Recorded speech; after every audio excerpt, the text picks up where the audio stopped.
আসসালামু আলাইকুম।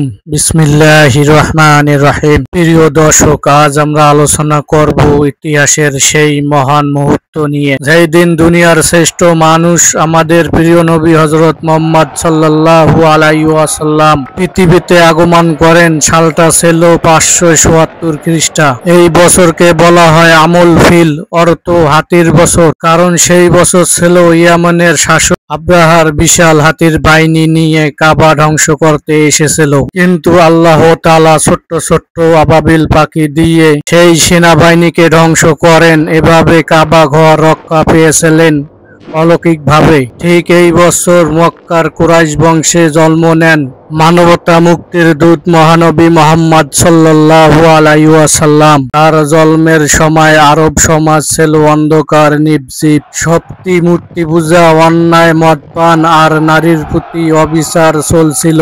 ঠিক সেই অন্ধকার যুগে আল্লাহ তার সবচেয়ে প্রিয় বান্দাকে পাঠাইলেন, যেদিন সমস্ত গরু মানব জাতির জন্য হেদায়েতের আলো হয়ে আসেন। বন্ধুরা, মহানবী হযরত মুহাম্মদ সাল্লাল্লাহু আলাইহি ওয়াসাল্লামের জন্ম কেবল আরবের নয়, বরং সারা দুনিয়ার জন্য রহমত ও বরকতের বার্তা নিয়ে আসে। ইসলামিক ভিডিও পাওয়ার জন্য আমার চ্যানেলটা সাবস্ক্রাইব করে দেবেন, লাইক কমেন্ট করবেন, ভিডিওটা শেয়ার করে দেবেন অন্যদের মাঝে।